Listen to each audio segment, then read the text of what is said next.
సంబంధం లేదు.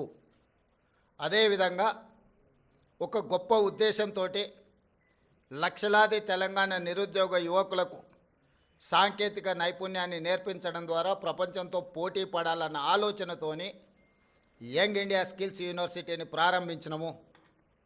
ఒక సదుద్దేశంతో ఒక గొప్ప ఆలోచనతో ప్రారంభించిన యూనివర్సిటీ వివాదాలకు లోను కావడం నా మంత్రివర్గ సహచరులకు నాకు తెలంగాణ రాష్ట్ర ప్రభుత్వానికి ఇష్టం లేదు. అందుకే తెలంగాణ రాష్ట్ర ప్రభుత్వము అదానీ సంస్థ నుంచి 100 కోట్ల రూపాయలను స్వీకరించకూడదు అని నిర్ణయం తీసుకున్నది. ఈ విషయాన్ని మీడియా మిత్రుల ద్వారా సమాజానికి మేము చెప్పదలుచుకున్నాము. అనవసరమైన వివాదాలలో మా రాష్ట్ర ప్రభుత్వాన్ని మమ్మల్ని లాగొద్దు అని చెప్పి మీడియా మిత్రులందరికీ కూడా నేను సూచన చేస్తున్నా. రాజకీయ పార్టీలకు కూడా నేను సలహా ఇవ్వదలుచుకున్నా. రాష్ట్ర ప్రభుత్వ ప్రయోజనాల కోసం తీసుకున్న నిధులను కూడా రాజకీయ కోణంలో ఆరోపణలు చేయడం ద్వారా నిరుద్యోగ యువకులకు నష్టపరిచే విధంగా వ్యవహరించే వాళ్లకు రాష్ట్ర ప్రభుత్వం ఈ నిర్ణయం తీసుకున్నది. వాళ్ళందరూ కూడా ఈ అంశాన్ని పరిగణలోకి తీసుకోవాల్సిందిగా నేను ఈ సందర్భంగా తెలియజేస్తున్నా. అదేవిధంగా ప్రతిసారి ఢిల్లీకి ముఖ్యమంత్రి కానీ మంత్రులు కానీ పర్యటనకి వెళ్ళాలనుకున్నప్పుడల్లా మీడియా మిత్రులు మంత్రివర్గ సమావేశం, అధిష్టానంతో చర్చలు అయిపోయింది. మంత్రివర్గం శాఖలు బంద్ చేయడం, శాఖలలో కూడా మళ్ళీ ఎవరికి ఏది ఇవ్వాలనో అన్నిటినీ మీరే నిర్ణయిస్తున్నారు. ఈ ఢిల్లీ పర్యటన ఓం బిర్లా లోక్సభ స్పీకర్ గారి కూతురు యొక్క వివాహ కార్యక్రమం ఉన్నది. గతంలో నేను, ఉత్తమ్ కుమార్ రెడ్డి గారు, కోమటిరెడ్డి వెంకటరెడ్డి గారు పార్లమెంట్లో సభ్యులుగా మేము ఉన్నాం. వారితో మాకు వ్యక్తిగతంగా పరిచయం ఉన్నది. వారు ప్రత్యేకంగా ఆహ్వానించారు కాబట్టి ఓం బిర్లా కూతురు వివాహానికి హాజరు కావాలి అని చెప్పి నేను, ఉత్తమ్ కుమార్ రెడ్డి గారు ఢిల్లీకి వెళ్తున్నాము. ఈ పర్యటనకు రాజకీయ ప్రాధాన్యత లేదు.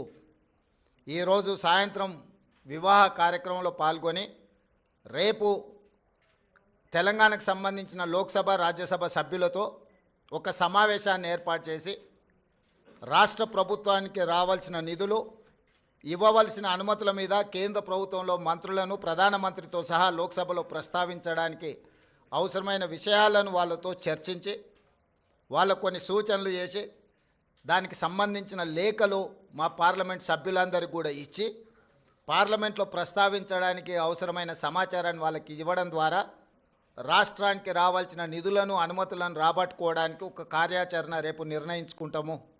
అదే కాకుండా ప్రధానంగా ఎయిర్పోర్ట్స్ విషయంలో, మెట్రో రైలు విషయంలో, అదేవిధంగా నీటి కేటాయింపుల విషయంలో ఇట్లా ప్రధానమైన అంశాలు కేంద్ర ప్రభుత్వం దగ్గర దీర్ఘకాలికంగా వాయిదా పడుతూ వస్తున్నాయి.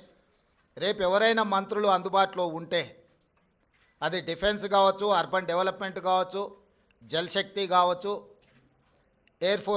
ఎయిర్పోర్ట్ అథారిటీ రిలేటెడ్ ఇష్యూస్ కావచ్చు, మంత్రులు ఎవరైనా ఉంటే రేపు అపాయింట్మెంట్స్ ఒకవేళ దొరికితే అందుబాటులో ఉన్న ఎంపీలు, అందుబాటులో ఉన్న మంత్రులము ఆయా కేంద్ర మంత్రులను కలిసి రాష్ట్రానికి రావాల్సిన నిధులను, అనుమతులను రాబట్టుకోవడానికి ప్రయత్నం చేస్తాము.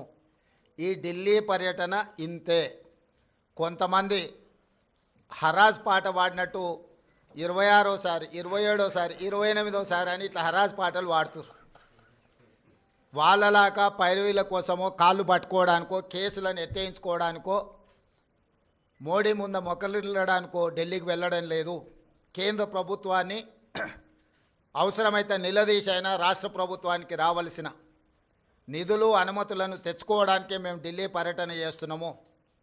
ఎవరి కాల్లో పట్టుకోవడానికో, కేసుల నుంచి తప్పించుకోవడానికో, గవర్నర్ నుంచి అనుమతి ఇవ్వకుండా ఆపుకోవడానికో మా ప్రయత్నం కాదు. వాళ్ళకి నేను సూచన చేస్తున్నా, మీరు 10 సంవత్సరాలు నిర్లక్ష్యం చేయడం వల్ల రాష్ట్రానికి తీరని అన్యాయం జరిగింది. కేంద్ర ప్రభుత్వాన్ని ప్రశ్నించాల్సిన మీరు కేంద్ర ప్రభుత్వంతో అంటగాగి మనకు బయ్యారం ఉక్కు కర్మాగారం కావచ్చు, కాజీపేట రైల్వే కోచ్ ఫ్యాక్టరీ కావచ్చు, ట్రిపుల్ ఐటీలు కావచ్చు, లేకపోతే గిరిజన యూనివర్సిటీ కూడా 10 సంవత్సరాలు ఆలస్యం కావచ్చు, ఎన్టీపీసీ ద్వారా ప్రారంభించాల్సిన 4000 మెగావాట్ల విద్యుత్ అంశం కావచ్చు, బ్యాక్వర్డ్ డిస్ట్రిక్ట్స్ డెవలప్మెంట్ ఫండ్స్ కావచ్చు, బీఆర్జీఎఫ్, ఇట్లాంటివి కూడా చాలా విషయాలలో తెలంగాణ రాష్ట్రానికి 10 సంవత్సరాలలో వేల కోట్ల నష్టం జరిగింది.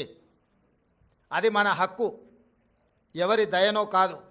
మన హక్కుల కోసం మనం ఢిల్లీలో పర్యటించాలి, కేంద్ర ప్రభుత్వాన్ని కలవాలి, కేంద్ర ప్రభుత్వం నుంచి నిధులు తెచ్చుకోవాలి. ఇది భారతీయ జనతా పార్టీ ట్రెజరీ నుంచి ఇవ్వడం లేదు, కేంద్ర ప్రభుత్వ ట్రెజరీ నుంచి ఇవ్వాల్సి ఉంది. ఇది ఫెడరల్ స్ట్రక్చర్ ఉన్న ప్రభుత్వము, యూనియన్ ఆఫ్ స్టేట్స్. వివిధ రాష్ట్రాలతో కూడుకున్న కేంద్ర ప్రభుత్వం వివిధ రాష్ట్రాలకు ఇవ్వాల్సిన నిధులను ఖచ్చితంగా ఇవ్వాల్సిందే. రాజకీయ